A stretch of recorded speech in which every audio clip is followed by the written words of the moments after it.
Chapter 8 Cell, the unit of life.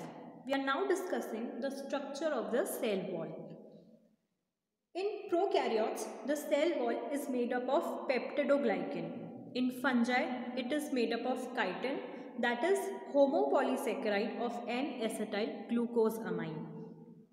In plant cells, cell wall is cellulosic, that is homopolysaccharide of glucose. It also has hemicellulose, that is heteropolysaccharide made up of galactose, xylose, mannose and aminose.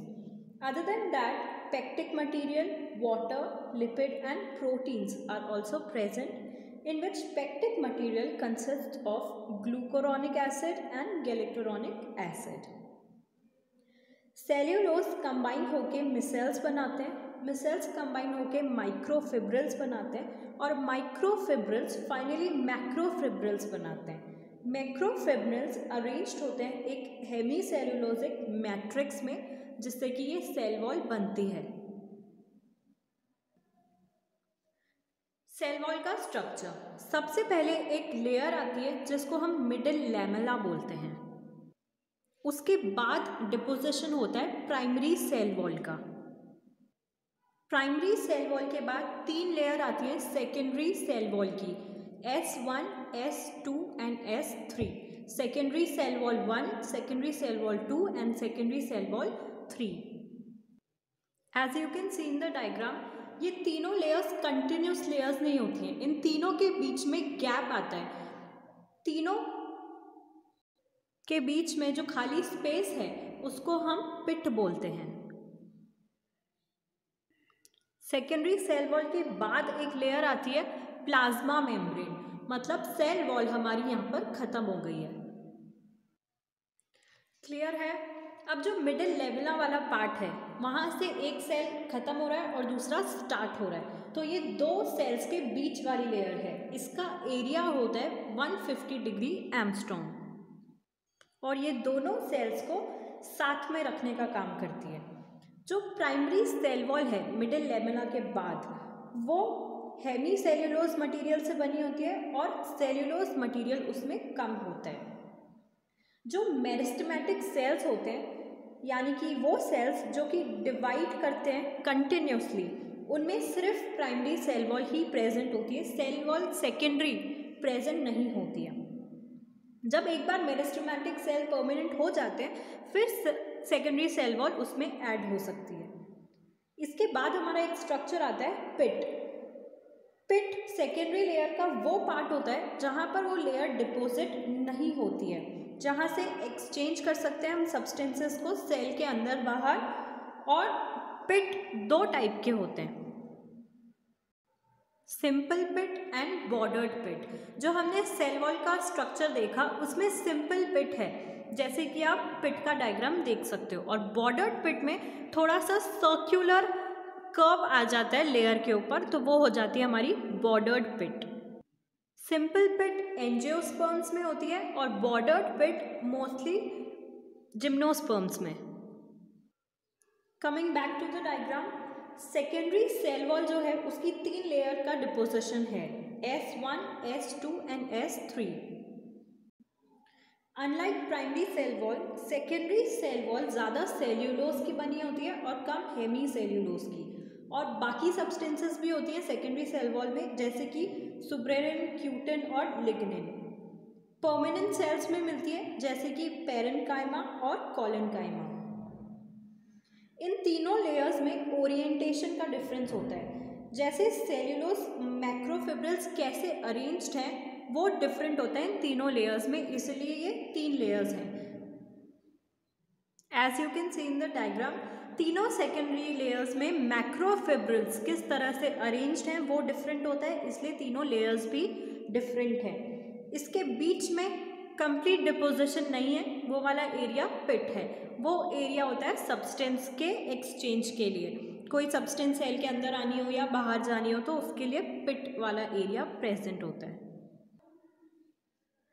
Cell wall form कैसे करी जाती है? एक process होती है जिसको हम बोलते हैं साइटोकाइनेसिस. ये एक सेल है, इसमें एक न्यूक्लियस प्रेजेंट है. अब माइटोसिस और मियोसिस आप आगे पढ़ेंगे। माइटोसिस होता है division, cell division.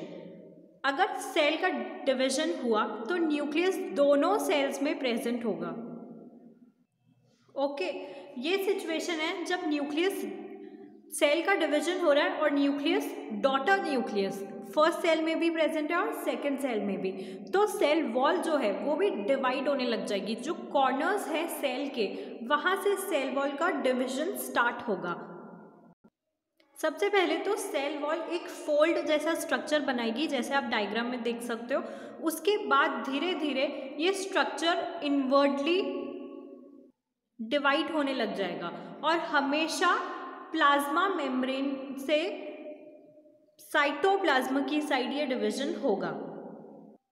As the cell divides, now we have the two daughter cells with separate nucleus and separate cell wall. तो इस पूरी सेल वॉल के डिवीजन को हम बोलते हैं cytokinesis.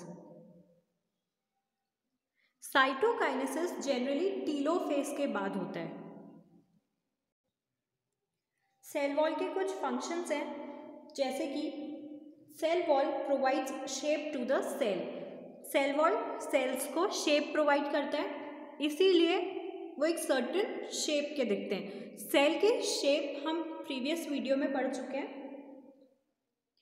Primary cell wall helps in enzymatic actions और reaction. जो प्राइमरी सेल वॉल है वहाँ पर एंजाइमेटिक एक्शंस और रिएक्शंस होते हैं। That is the major area where enzymes get deposited. Transport of water through apoplast. Plants are able to attain heights because of the rigid cell wall. क्योंकि cell wall इतना rigid structure है, straight structure है and hard and supportive structure है, जो plants की इतनी height होती है वो भी सेल वॉल की वजह से ही होती है। एनिमल्स की तो इतनी हाइट नहीं होती है जितनी प्लांट्स की होती है, क्योंकि एनिमल्स में सेल वॉल एब्सेंट होता है। प्लांट्स में सेल वॉल प्रेजेंट है, बहुत रिजिड है, इसी वजह से वो इतनी हाइट अटेन कर सकते हैं। सेकेंडरी सेल वॉल में जो सब्सटेंसेस डिपॉजिट होती हैं वो होता है क्यूटिन, सुब्रेनिन और लिग्निन। ये तीनों सब्सटेंसेस प्लांट्स के लिए बहुत यूजफुल होती हैं। क्यूटिन प्रिवेंट करता है वाटर लॉस को, सुब्रेनिन भी प्रिवेंट करता है वाटर लॉस को, और जो लिग्निन है वो एडिशनल सपोर्ट प्रोवाइड करता है, जिसको हम टर्शरी सेल वॉल भी बोलते हैं। ये कुछ ही प्लांट्स में प्रेजेंट होता है, बाकियों में ये एब्सेंट होते हैं। Let's come back to cytokinesis. Cytokinesis में जो दो सेल्स फॉर्म हुए, डॉटर सेल्स, उसके बीच में जो एरिया है हम उसको बोलेंगे मिडिल लैमेला, और मिडिल लैमेला के ऊपर वाली लेयर हो जाएगी प्राइमरी सेल वॉल।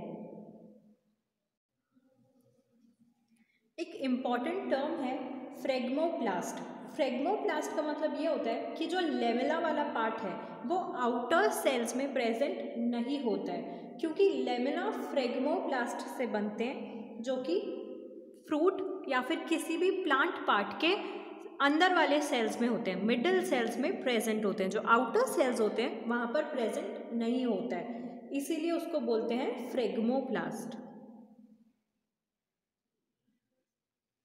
Clear है? So this is all about cell wall. In the next video, we will take up cytoplasm and endoplasmic reticulum.